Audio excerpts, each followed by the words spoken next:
Okay, welcome humans.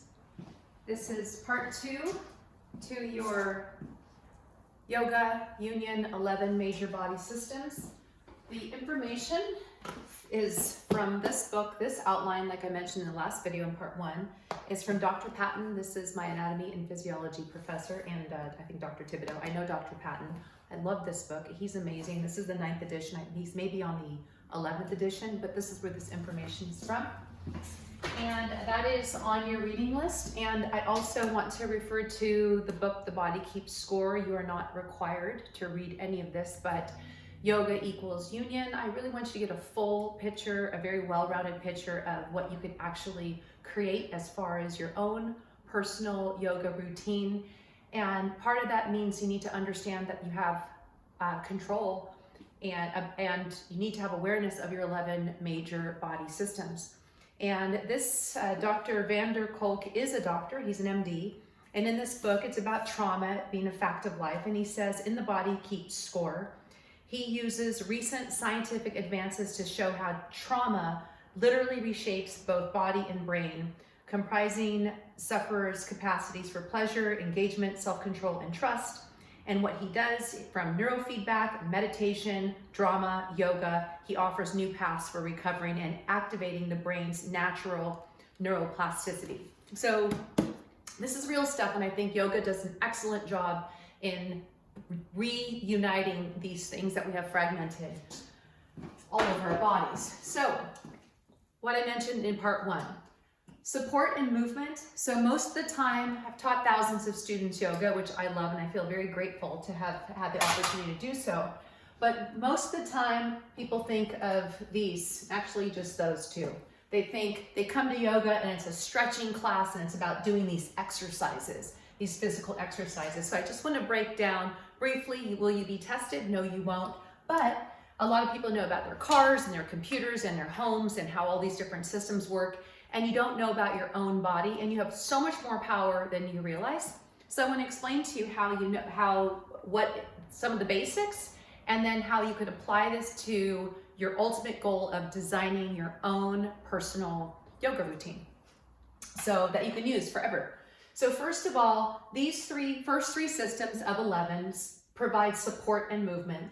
The integumentary, we won't get into that so much, but the integumentary system is the skin is the largest organ in your body. It does all kinds of amazing stuff. It serves for protection, temperature regulation, and sensation, pressure, cold, heat, pain. That is something that the skin does. Going back to yoga, people think of skeletal system and muscular system. You could think of bone density, things that you could build bone density in class. The skeletal system, we're talking about bones and ligaments. Ligaments connect bone to bone. And I'm doing this way this semester, for those of you who have been in my class before, because so many of you in the introduction in Module A, so many of you are in the sciences, which I love. So this will only reinforce what you're doing in your nursing programs, your A&P programs, kinesiology, and so forth. So this can't hurt anyone. It can only help. And I will not test you in anything, but just think about how you can integrate this. Bones and ligaments.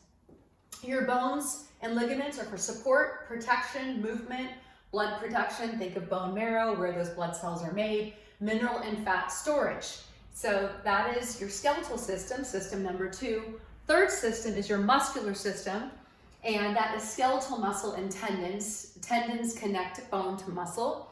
Skeletal muscle, we're not talking about smooth muscle, we're not talking about cardiac muscle. So just muscle that's attached to the skeleton, to bones, which provides movement, posture, and heat production. I have talked about posture in class.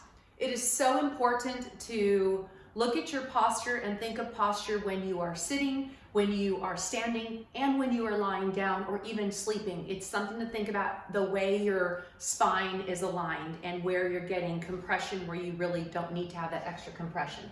So those are the first 3. And I showed all 11 briefly in the first video, but I did want to make sure that you focus on these 2. So yes, we know mostly about this, but people forget about area B as defined by Dr. Patton: communication, control, and integration.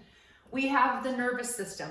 Nervous system is comprised of nerves, brain, spinal cord, and sensory organs. I had a brain injury back 6 years ago, and when I get scattered, it's just the effects of this brain injury. It does a lot of stuff to your body, and if you think about it, what it does, the nervous system, control, regulation, it coordinates all systems. Sensation, that is pressure, pain, and heat, cold, etc. And then memory and cognition is something that I really got affected by. There's a lot of issues still I'm dealing with, but also balance too, vestibular things. There's a lot of, there's a multi-layer effects of brain injury. Sorry for anyone who's dealing with that, because I know what it's like and I feel for you. But this is, again, yoga being this modality for healing. No, I'm not a doctor, but there are doctors who do prescribe yoga. And these are the reasons, because you're going to integrate all this stuff. And then I will tie in, a lot of you did mention that you're interested in chakra work. And last semester, a lot of people said, I don't really want to learn anything about chakras. I think they're too woo-woo crazy for me. That's fine. I'm not here to push any kind of agenda other than yoga, union, body, mind, soul. If you don't feel like you have a soul, that's fine too. It's just unifying rather than fragmenting. And with the endocrine system, so the nervous system, there are biomolecules called neurotransmitters, things like, is adrenaline more of a hormone? So there's the neurotransmitters and hormones will sometimes act like each other and have these dual roles. So I'm not going to go and say something that I'm not sure of, but I do know for sure you've got neurotransmitters here, and the endocrine, you have glands that secrete hormones.